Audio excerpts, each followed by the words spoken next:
Bonjour les amis, eh bien aujourd'hui je vous reviens sur cette chaîne de la résilience pour vous parler d'un sujet qui fait vraiment appel à la résilience et pour lequel on apprécie d'avoir de la résilience, le deuil animalier. Si vous avez des animaux, si vous avez eu des animaux,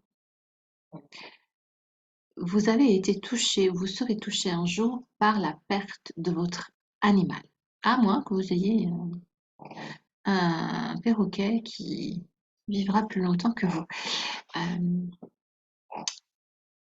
Normalement, malheureusement, nos chers animaux, alors les plus appréciés sont les chiens, les chats, mais c'est encore pire finalement pour la plupart des nouveaux animaux de compagnie qui vivent encore moins longtemps, hein.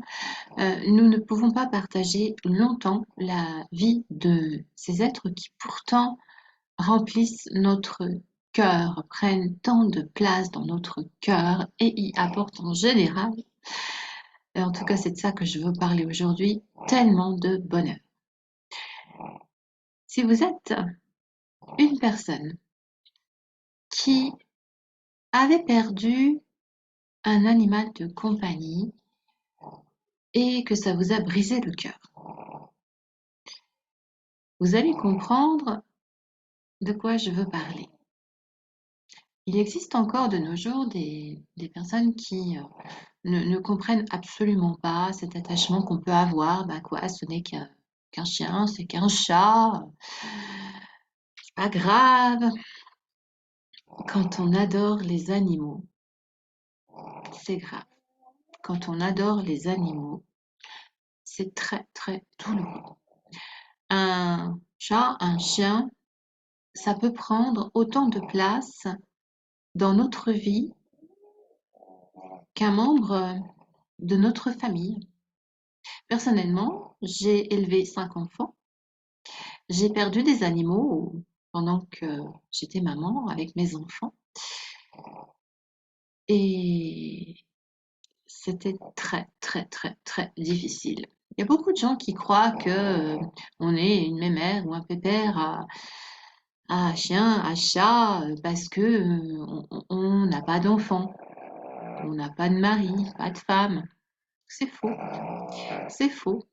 On est comme ça parce que on a un cœur tellement grand que on peut y faire rentrer plein de monde, dont son animal ou ses animaux de compagnie. Alors, le deuil animalier, c'est une traversée.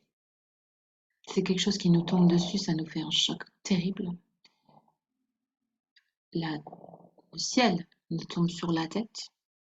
Et puis, c'est une longue traversée solitaire, même si on est entouré, c'est très solitaire. Dans un désert qui peut parfois être insupportable. Alors tout va dépendre de votre personnalité, de votre parcours personnel, de votre résilience, de votre capacité à avoir de la résilience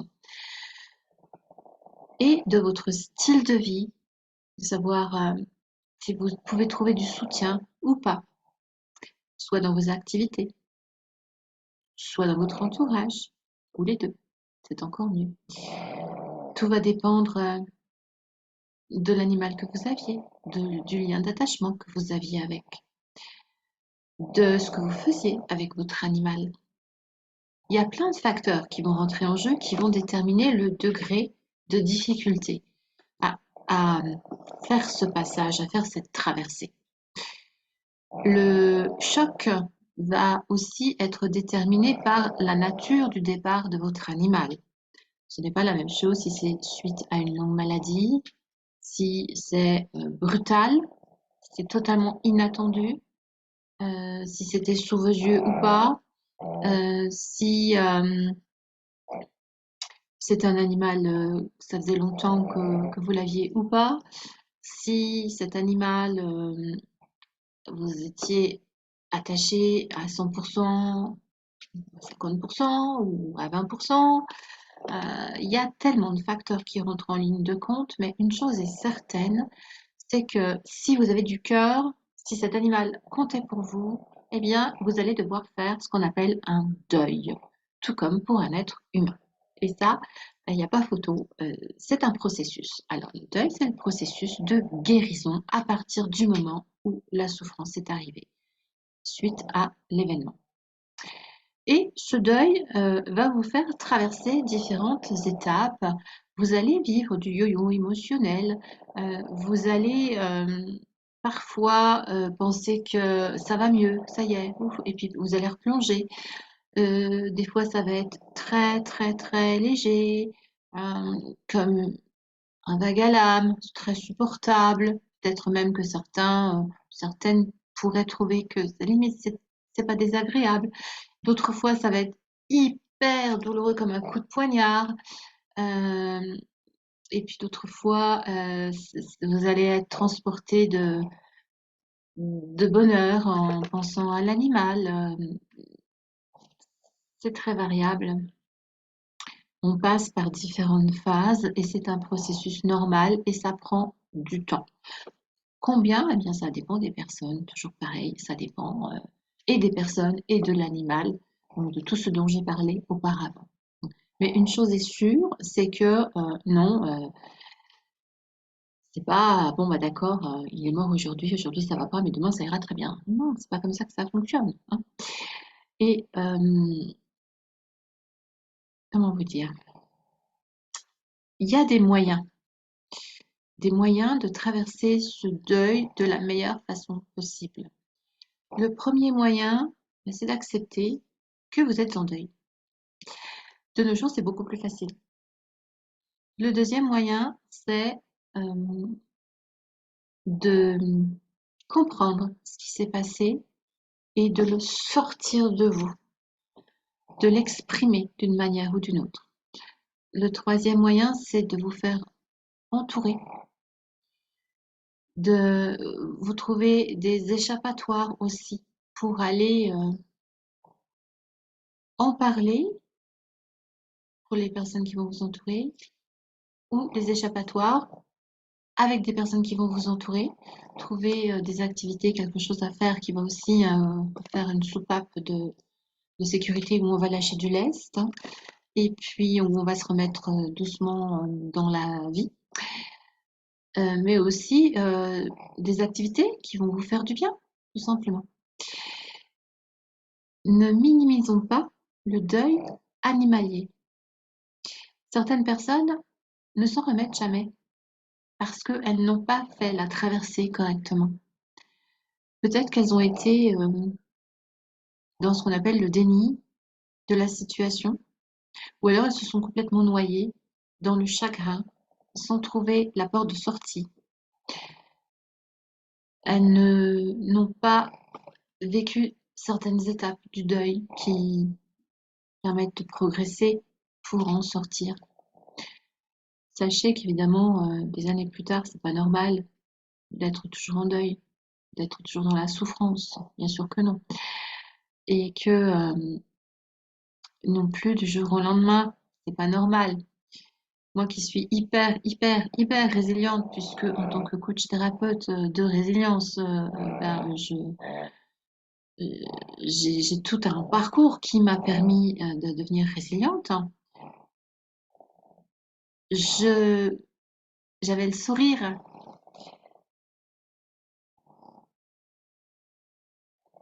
J'avais du sourire aux lèvres, des fois, le lendemain de la perte de mes deux derniers animaux. 2 jours après, j'avais le sourire et ça ne m'empêchait pas d'avoir des pensées tristes, d'avoir des émotions tristes. Mais j'étais dans l'acceptation avec rapidité, j'étais dans la reprise de ma vie, dans la reprise de sens de vie, parce que quand on est dans un deuil, on perd aussi le sens, une partie du sens de sa vie. Même si on a un travail, même si on a des enfants, un mari, etc., ou une femme, il y a une perte de sens qu'il ne faut pas minimiser non plus. Donc, tout ça, c'est un processus. Voilà. Je voulais attirer votre attention là-dessus. Je vous propose de me contacter si vous avez besoin d'un soutien, bien évidemment. Et entre autres choses, je mentionnerai aussi les personnes qui ont vécu un choc traumatique par rapport à la disparition de leur animal. Par exemple, moi, j'en ai vécu deux avec mes chiens. Un choc traumatique quand j'ai découvert mon boxer d'1 an décédé à 8 heures du matin.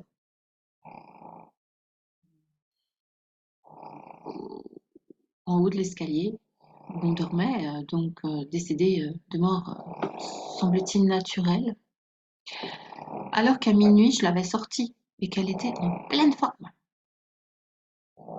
Ça fait un choc. Ça fait incontestablement un énorme choc et c'est traumatisant.